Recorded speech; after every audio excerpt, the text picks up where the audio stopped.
네, 안녕하세요. 한국경제신문 워싱턴 특파원 이상은입니다. 지난 한 주는 미국에서보다 한국에서 뉴스가 훨씬 더 많아가지고 다들 뉴스를 쫓아가시느라 아마 굉장히 바쁜 한 주이셨을 것 같습니다. 저는 캐치업을 하려고 하는데 뭐 자고 일어나면 상황이 바뀌어가지고 도대체 한국에서 무슨 일이 벌어지고 있는 것인가 그런 생각이 들더라고요. 그래도 미국에서 그동안에 지난주에도 역시 많은 일들이 있었습니다. 특히 관세와 관련해서 트럼프 대통령이 추구해왔던 관세 협상 중에 일부가 성과를 보이고 있습니다. 이제 성과라는 것은 이제 트럼프 정부 입장에서의 성과인데요. 일단 영국하고 1차적으로 협상이 타결되었고, 두 번째는 그동안 전 세계를 우려에 빠뜨렸던, 그리고 시장을 뒤흔들었던 중국과의 갈등이 약간은 진정될 수 있는 그런 국면을 맞이하고 있습니다. 협상의 물꼬를 튼 상태인데, 지금 사진을 보고 계시는 게 이 미국하고 중국 측이 양쪽이 만나기로 한 스위스의 한 장소입니다. 이 장소에서 베선트 미국 재무장관과 중국의 국무원 부총리가 만나서 이제 관세 이야기를 나누고 있습니다. 여러분이 방송을 보시는 시점에는 사실 이 협상이 끝났습니다. 근데 제가 지금 촬영을 하는 이 순간에는 아직 이게 완료가 되지 않아서 제가 이 방송 자체에 완성된 내용을 담기는 지금 좀 어려운 상황이에요. 그래서 대신에 기사로 어차피 제가 쓰게 될 테니까 그 내용을 고정 댓글로 걸어두겠습니다. 그러면 그걸 보시고 조금 더 참고를 해주시면 될 듯합니다. 네, 미국하고 중국이 드디어 만났습니다. 스위스에서 만났는데요. 지금까지 이 타임라인을 다시 한번 저희가 살펴보면 4월 2일 날 처음으로 상호관세를 발표를 했고, 리버레이션 데이 해방의 날 하면서 이제 약간 황당한 소식을 사용해서 상호관세를 내놓았고, 그때 중국에 대한 상호관세는 원래는 34%였는데 그 다음에 계속 에스컬레이트가 되었죠. 그래서 4월 9일 날에는 대중 상호관세가 125%까지 올라갔고, 중국 측도 거기에 맞서서 4월 12일 날 125%를 보복관세를 부과했습니다. 미국이 먼저 부과한 펜타닐 관세 20%하고 125%를 합쳐서 현재 미국의 대중 관세는 최소 145%입니다. 거기다 기존에 있던 거 있으면 아니면 또 상계 관세 있으면 덧붙는 그런 상황인데요. 이렇게 되고 나서 그러면 4월 2일과 4월 9일이 어떤 중요한 모멘텀이었다고 친다면 그 다음에 트럼프 정부의 태도가 변한 것은 4월 23일이었습니다. 이때가 처음으로 트럼프 대통령이 약간은 그걸 낮춰줄 수 있다라는 취지의 발언을 한 날이에요. 처음으로 145%는 너무 높은 수준이다. 매우 상당히 내려갈 것이다. 이렇게 기자들 앞에서 이야기를 했습니다. 그러니까 중국한테 협상에 나와라라는 말을 트럼프 대통령도 그런 말 하기 싫었겠죠. 싫었겠지만 이제는 그런 말을 해야만 협상이 더 이루어질 것 같으니까 이때 이 말을 했고, 그리고 24일 날 어떤 중국 고위 관료가 재무부하고 만나는 것을 포착이 되었고, 그리고 그날 점심에도 트럼프 대통령이 오늘 아침에도 우리는 대화를 했다라고 얘기를 했습니다. 그러한 물밑 협상의 결과, 그러니까 미공식적인 만남은 있었던 거죠. 하지만 그러한 협상의 결과로서 이제 공식적인 만남이 성사가 된 겁니다. 발표한 것은 지난 6일 날, 여기 현지 시간으로 6일 날 스위스에서 공식적으로 만나겠다라고 양 국가가 발표를 했고요. 그리고 10일하고 11일 이틀에 걸쳐서 회담이 진행되었습니다. 여러분들이 보시는 시점에서는 이제 회담 결과가 어느 정도 다 알려졌을 것으로 생각이 됩니다. 네, 왜 스위스에서 만나나? 그거 약간 궁금한데요. 저도 궁금해서 그 회담 장소 어디인지 찾아봤습니다. 이게 회담 장소가 어디라고 오픈을 했지 않았습니다. 오픈하지 않았고, 기자들한테도 알려주지 않았지만, 기자들이 따라잡았죠. 이제 호텔 약쪽, 중국 관료들과 이제 미국 관료들이 스위스에서 머무는 호텔이 정해져 있고, 그 호텔에서부터 이제 동선을 따라가가지고, 여기라는 것을 이제 밝혀냈는데, 저는 이 사진을 보고 이제 구글 렌즈에 검색을 해서 여기 회담 장소는 여기입니다. 여기가 콜론이라고 하는 제네바의 호숫가에 있는 굉장히 경치가 좋은 장소입니다. 이 주변에 여러 외교 관련된 건물들이 굉장히 많고요. 여기에는 지금 WTO가 있습니다. 세계무역기구가. 세계무역기구가 있는 것도 이 장소를 고른 이유 중에 하나라는 의견도 있습니다. 분석이. 왜냐하면 지금 중국은 WTO에 미국 측을 제소한 상태이고 자유무역 질서가 우리에게 좋다라는 주장을 기존에는 원래 미국이 하던 것이고 중국은 거기에 반대하던 쪽이었는데 지금은 중국이 자유무역을 주장하면서 WTO에 우리 편을 들어달라고 하고 있기 때문에 가까운 장사를 골랐을 것이라는 그런 분석도 나옵니다. 어쨌든 미국 입장에서 보면 중국으로 사람을 파견하는 게 아니고 반대로 중국 측도 미국으로 사람을 보내는 게 아니고 서로 간에 약간의 자존심을 세우면서 제3의 장소를 고른 것으로 보입니다. 그리고 경치도 좋고 또 날씨도 좋은 곳이거든요. 지금 하늘 보시면 굉장히 파랗고 좋잖아요. 이런 것도 중요한 회담을 할 때에는 굉장히 핵심적인 선택 포인트 중에 하나입니다. 왜냐하면 어쨌든 기분이 좋아야 일도 잘 성사가 되고, 그리고 잠깐 나왔을 때 뭐 서로 스몰 토크 같은 거 하기도 좋고, 이런 전체적인 협상의 분위기를 만들어 가기 위해서 장소를 고르는데, 이것도 스위스의 이 장소도 그런 선택 요인 중에 하나가 아니었나 싶습니다. 최근에 이거를 성사시키기 위해서 스위스의 정치인들이 양쪽 나라에 가서 사전 작업을 좀 했다고 해요. 네, 하지만 중국이 이 자리에 나오기까지는 쉽지는 않았습니다. 중국은 지난주에 이걸 발표할 때 미국하고 중국 측의 서로 그 발표문에는 조금 뉘앙스 차이가 있었다고 저는 보이는데요. 미국 측의 발표문에는 중국하고 만난다 정도는 써 있었습니다. 하지만 구체적으로 누구를 만난다든가, 만나서 우리가 관세 협상을 어떻게 하겠다든가, 이런 내용들은 들어가 있지 않고, 전반적으로 그냥 우리가 만나서 무역에 관해서는 이야기하겠다 정도만 언급을 해놨습니다. 관세라는 표현도 엄밀하게는 하지 않았는데, 이제 그 다음에 베선트 장관이 인터뷰 같은 데 나와서 우리가 관세 얘기를 할 것이다라고 인정은 했죠. 어쨌든 미국은 조금 조심스럽게 발표를 했고, 반면에 중국의 발표 내용은 굉장히 거칠기도 했습니다. 어떻게 보면 거칠다고 할 수 있는데, 미국이 우리에게 약간 저자세로 나왔기 때문에 우리가 전 세계의 우려를 고려해서 이런 협상장에 나가는 것이다라는 식으로 얘기를 했어요. 그러니까 중국은 상당히 자존심을 세우면서 나오고 있고, 미국은 그렇지 않은 상황인데, 그것이 대외적으로 보이는 것이 그렇다고 해서 실제로 중국이 정말로 자존심을 세울 수 있는 상황이고, 반대로 미국은 굽히기만 해야 되느냐? 꼭 그렇지는 않은 것 같습니다. 서로 지금 양쪽이 다 협상의 필요성을 강하게 느끼고 있다고 보는 것이 맞을 것 같습니다.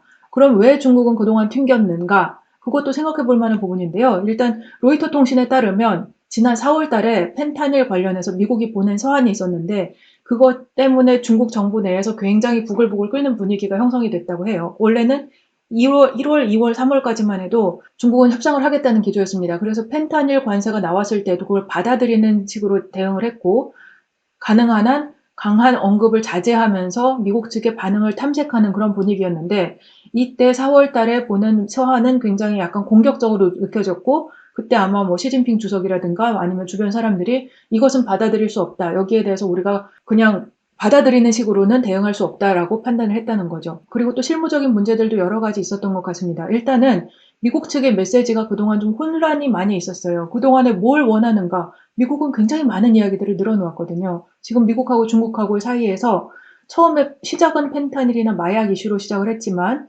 대중 수출을 확대하고 싶다는 의지도 밝혔고, 또 중국이 미국으로 우회 수출하는 것을 막아야 된다는 이야기도 했고, 결국 궁극적으로는 무역 적자를 줄이고 싶다는 이야기긴 한데, 그래서 무역 적자를 줄이면 계속 우리가 사이좋게 지내자는 건지, 아니면 공급망을 우리가 서로 분리하고 이제 빠이빠이 하는 길로 가자는 건지, 그리고 미국의 제조업을 부활을 하기 위해서 중국한테 뭘 바라는 건지, 그래서 그냥 중국산이 안 들어오면 된다는 건지, 아니면 좀 비싸게 들어오라는 건지, 관세는 진짜로 미국 사람이 낸다고 믿는 건지, 이 모든 것들이 굉장히 중국한테는 좀 혼란스러운 메시지로 느껴졌고, 그중에 미국이 진짜로 합의를 원하는 부분이 무엇인가를 추리는데 좀 어려움이 있었던 것 같습니다.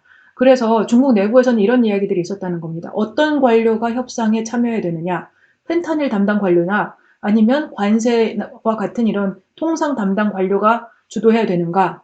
아니면 뭐 또 다른 방안. 이런 문제들을 가지고 이제 실무적으로도 애로사항이 있었고, 가장 크게는 이제 기분이 나빴고, 기분 나쁜 것도 중요한 문제죠. 나라와 나라 사이에는 그런 자존심 싸움이 있는 거니까요.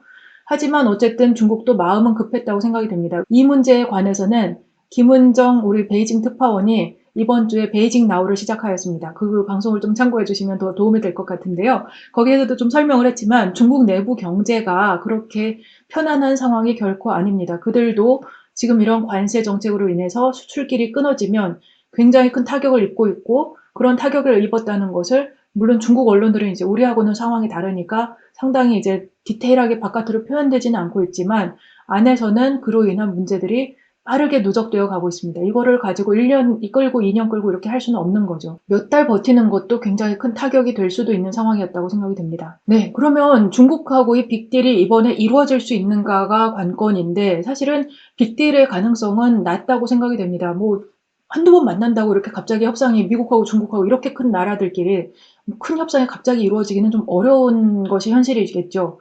하지만 그렇더라도 일단 미국하고 중국 사이의 갈등이 전 세계적인 경제에 굉장히 큰 프레셔로, 압력으로 작용했던 걸 감안하면, 특히 증시에 큰 부담이 되었던 것을 감안하면, 이렇게 서로 간의 갈등이 완화되는 과정 자체가 시장에는 굉장히 플러스가 될 것으로 생각이 됩니다. 그리고 거기에 대해서 미국이 구체적으로 어느 정도의 관세율을 중국한테 원하는지에 대한 보도도 나오고 있습니다. 뉴욕포스트라는 매체는 조금 낯서실 수도 있는데 트럼프 대통령하고 가까운 약간 우파적인 매체입니다. 이 뉴욕포스트에서 지난주에 50에서 54%로 인하하는 것이 적절하다 이렇게 내부적으로 검토가 되고 있다는 분위기를 보도했고요.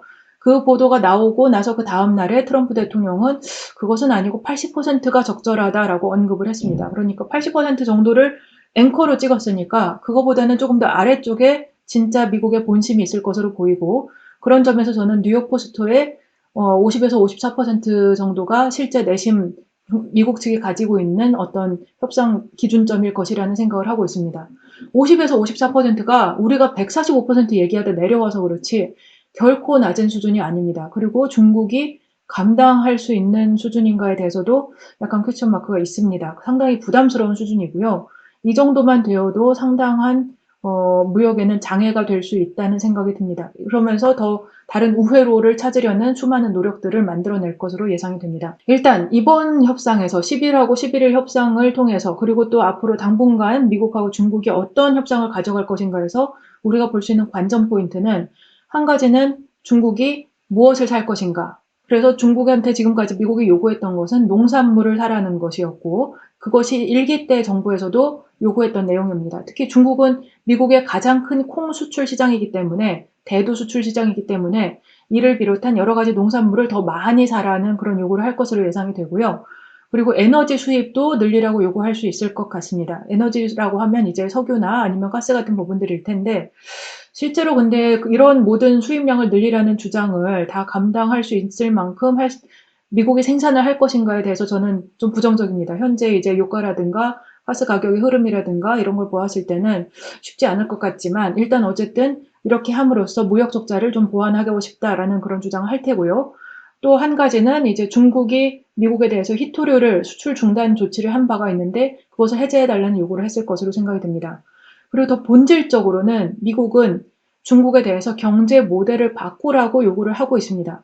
근데 이런 경제 모델을 바꾸라는 요구는 사실은 남의 나라에 대해서 경제 모델 바꾸라고 하는 게 어렵기도 하지만 구체적으로 그게 협상 내용이 되려면 어쨌든 뭐 그게 됐다 안 됐다라는 어떤 기준이 있어야 되잖아요. 근데 그런 기준을 삼기가 참 어려운데 지금까지 IMF나 아니면 미국 정부가 해왔던 내용은 중국이 수출 중심의 경제에서 내수 중심의 경제로 바뀌어야 된다라는 압박을 해왔던 겁니다. 그러니까 그거를 어떻게든 보여줄 수 있는 너네는 수출보다 내수를 부양하는 쪽으로 경제 정책을 해달라. 왜냐하면 너네가 수출을 지나치게 많이 함으로써 우리가 피해를 본다. 이 부분에 대해서 이제 반론이 생길 수 있죠. 반론이 생길 수 있지만 어쨌든 그러한 주장을 할 것으로 보이고 거기에 대해서 구체적으로 어떻게 바꾸라고 할 것인지가 저는 굉장히 재미있는 관전 포인트가 될 것 같습니다. 그리고 그런 부분들이 관전 포인트인 이유는 앞으로 그런 것이 지켜졌다 안 지켜졌다를 가지고 4년 내내 계속 싸울 거니까요. 싸우고 분명히 일기 때처럼 이 미중 협상이라는 것이 한 번 타결되고 4년 동안 쭉 야 우리 사이좋게 잘 지내봅시다 이렇게 해야 될 리가 없습니다.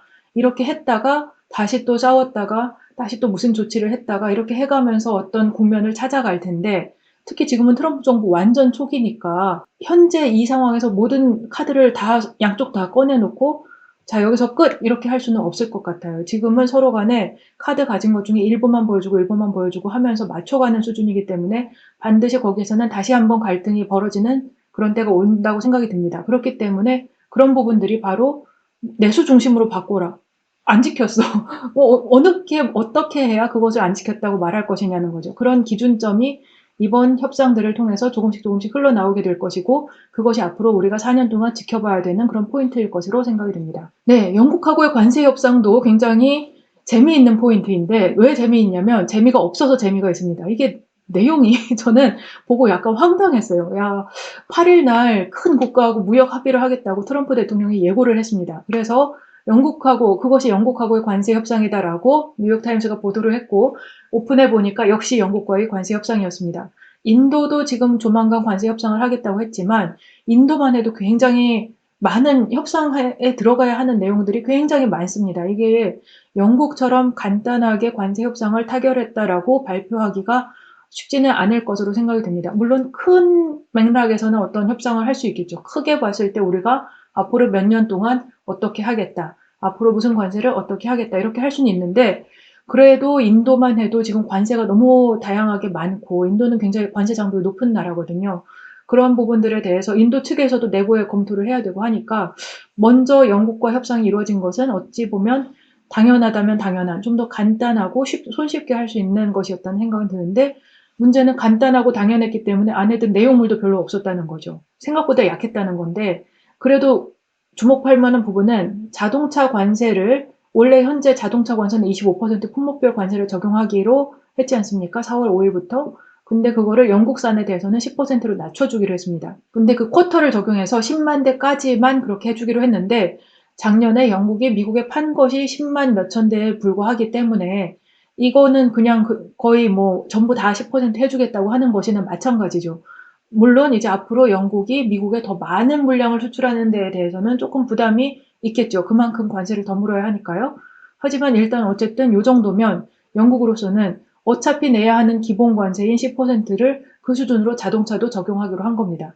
그리고 그렇게 되면 상대적으로 독일차, 한국차, 일본차하고 경쟁을 하게 되는데 이 세 나라는 모두 다 미국에 대해서 상대적으로 무역 흑자를 내고 있기 때문에 더 높은 관세율을 적용받을 가능성이 높습니다. 특히 자동차 관세율 25%를 많이 못 깎을 가능성이 높습니다. 그러면 영국산 자동차는 미국으로 상대적으로 더 우위에서 수출을 할 수 있는 그런 여지가 생기는 거죠. 또 한 가지는 철강과 알루미늄 관세를 아예 면제해 준 겁니다. 25%에서 0%로 바꿔줬고 이 두 가지는 그러니까 품목별 관세라는 게 협상의 여지가 있다는 것, 나라마다 다른 비율을 적용하고 거기에 쿼터제라는 개념도 들어갈 수 있다는 것, 그리고 세율을 달리하는 것도 들어갈 수 있다는 것. 생각보다 이제 결과물이 처음에는 협상은 없다, 절대로 안 내린다라고 얘기를 했지만 트럼프 대통령의 이 스타일상 결과적으로는 어떤 종류의 그게 여지가 항상 있다는 겁니다. 그걸 우리가 볼 수 있었고 대신에 영국이 내준 부분이 있습니다. 에탄올 수입하고 그리고 소고기 수입하고 농산물 시장 개방하고 이런 부분들에서 미국의 생산자들에게 영국 시장을 더 많이 열어주는 그런 역할을 했고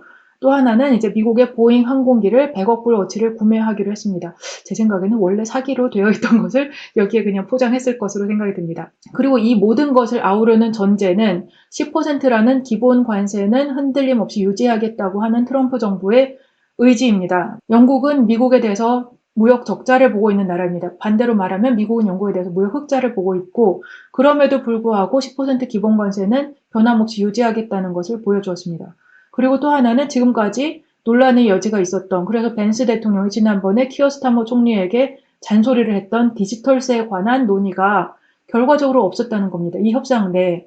물론 앞으로 협상을 계속 이어가겠다고 했고 나바로는 그 부분에 대해서 앞으로 더 협상하는 부분에 있을 것이라고 했지만 지금 사실은 영국 정부 입장에서도 우리는 그거 디지털세 그럼 하지 않을게라고 말해줄 수도 있었는데 그렇게 말은 안 한 거고 트럼프 정부도 그 점에 있어서 그럼 그러자 이렇게 하고 넘어갔다는 겁니다. 그러니까 생각보다 다 내줄 필요는 없다는 것. 지금 그리고 트럼프 정부는 초반에 빠르게 협상의 성과를 보여주기만 할 수 있다면 그 안의 내용물이 그렇게까지 자극적일 필요는 없었다는 것. 그것을 우리는 알 수 있었습니다. 그게 우리에게도 굉장히 중요한 부분이 되죠. 이러한 미국하고 영국 간의 협상의 결과로 트럼프 대통령은 농축산가에 점수를 땄을 것으로 보입니다. 일단 목장주나 농부들이나 생산자들에게 자기가 50억 달러어치의 수출 기회를 제공하였다라고 했습니다.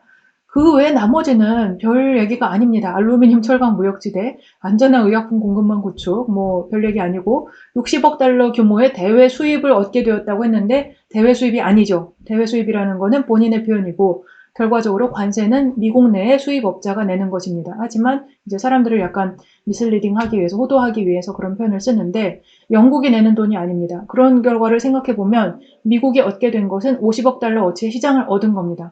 몇 조 원어치잖아요. 그게 나라와 나라 간에 협상을 해서 그 정도를 얻으려고 이렇게까지 했는가에 대해서 조금 의문이 생기는 부분이 있죠. 하지만 트럼프 대통령으로서는 일단 어쨌든 성과를 빨리 냈다는 것, 그리고 본인이 지금까지 이 관세 전쟁의 피해자가 될 수 있다는 우려를 가지고 있었던 농축산가에 뭔가 해주는 모습을 보여줬다는 것, 이게 중요한 것 같고요. 영국 내에서는 스타머 총리는 지금 잘했다는 평가를 받는 분위기입니다. 물론 그 반대인 이제 보수당 쪽에서는 뭘 잘했느냐, 이거 영국이 다 퍼주고 미국 측에서 받아온 건 없고 어쨌든 10%는 관세를 적용받는 거 아니냐, 우리는 적자를 보는 나라인데도 불구하고.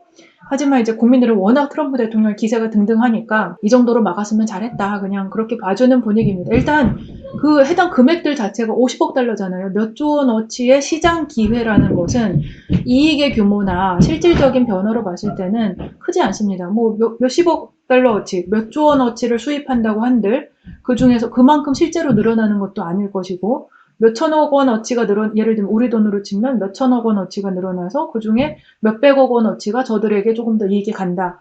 그러면 이 나라 경제에 비해서는 뭐 큰 부분이라고 보기는 좀 힘든 것이죠. 네, 지난주에는 FOMC도 있었는데요. 파월 의장이 이날 뭐 별다른 말을 하지 않았다, 뭐 알맹이 없었다, 그런 평가도 있었지만 제가 듣기에는 그렇지는 않았던 것 같습니다. 저는 이제 현장에 있었는데 하고 싶은 말은 다 했다고 생각이 됩니다. 그리고 이번 FOMC는 4월 2일 날 상호관세가 발표되고 나서 첫 번째로 열린 FOMC였습니다. 상호관세 발표하고 그다음에 시장이 크게 흔들리고 유예 조치를 하고 이 모든 것들, 그리고 미중 관세가 이렇게까지 높아지고 나서 처음으로 열린 거였기 때문에 관세 정책에 대해서 이전에 3월까지의 FOMC에서는 좀 모호하게 말할 수밖에 없었습니다. 왜냐하면 관세 정책이 구체화되지 않았으니까요. 하지만 지금은 상당히 높은 세율을 가지고 있다는 것을 우리가 확인했고, 그리고 그로 인해서 시장이 흔들리는 모습까지 보았기 때문에 그것을 반영해서 FOMC에서도 논의가 되었습니다. 그래서 나온 이야기들은 결과적으로 관세는 미국 경제에 나쁘다는 얘기를 한 겁니다.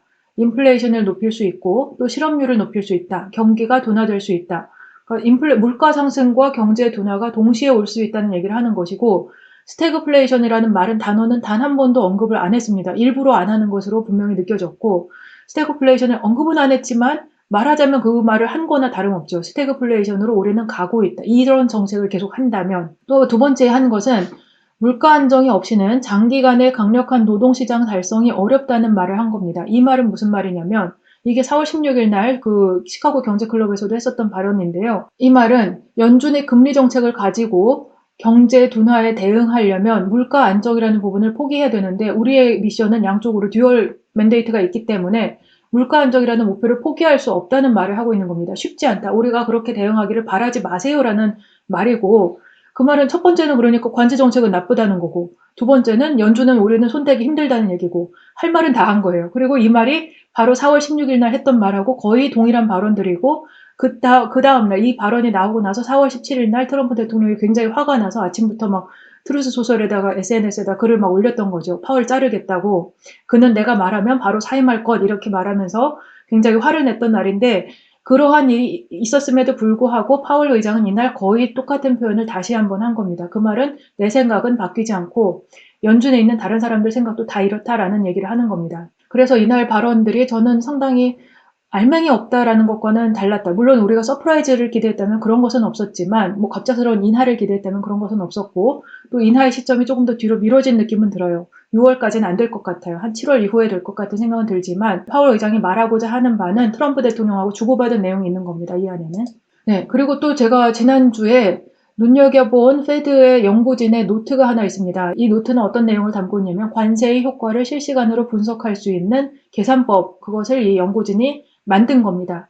그래서 이 연구진은 자기들이 개발해 놓은 어떤 그 계산법에 의해서, 그런 툴에 의해서 계산을 해본 결과 트럼프 일기 때에도 관세로 인해서 물가가 오르지 않았다는 그런 것이 정설로 알려져 있는데, 미란 보고서에도 그런 내용이 있었습니다. 근데 그것은 사실이 아니다라고 자기들은 본다는 겁니다. 이걸 계산하는 방법에 따라서 좀 여러 가지 차이가, 전체적으로 관세 때문에 물가가 오르지 않았다고 할 때는 전체 물가를 본 거죠. 하지만 자기들이 본 것은 이전과 이제 비교하고 주요 필수 상품들을 비교해보고 이렇게 했을 때 보면 즉각적인 상승의 효과가 있었다는 겁니다. 2달 동안 그런 효과가 있었고, 그리고 이 사람들은 올해 2월과 3월의 관세 효과도 분석을 했습니다. 실시간으로 분석하는 툴이기 때문에 계속 그걸 반영해서 할 수 있는데, 3월까지를 기준으로 했기 때문에 상호 관세는 없고 미국의 펜타닐 관세, 대중 펜타닐 관세만 반영을 했습니다. 보복 관세는 반영하지 않았고요.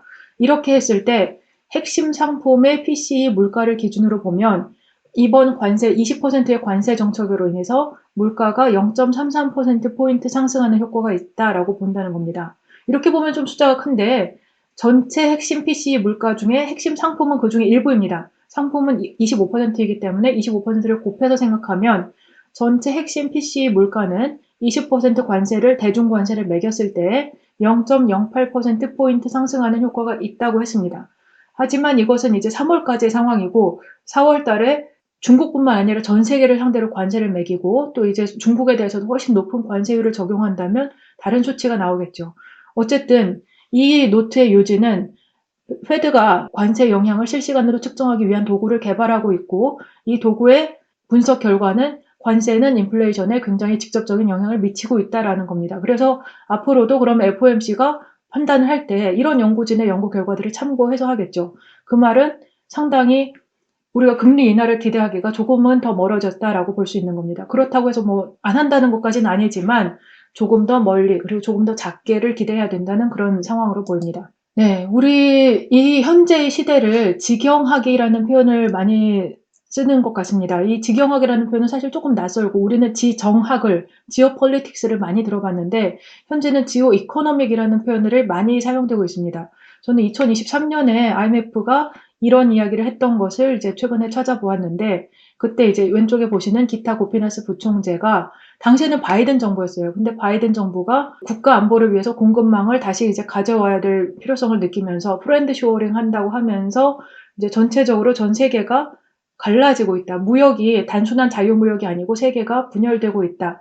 그리고 이렇게 판단할 때에는 경제가 정치에 약간 종속되는 지금까지는 그 반대인 경향이 있었는데 종속되는 그런 경향을 보이고 있다는 취지의 이야기를 이날 했습니다. 그리고 또 최근에 FT의 칼럼에서도 이런 직영학에 대해서 언급한 게 있어서 가져와 봤는데요.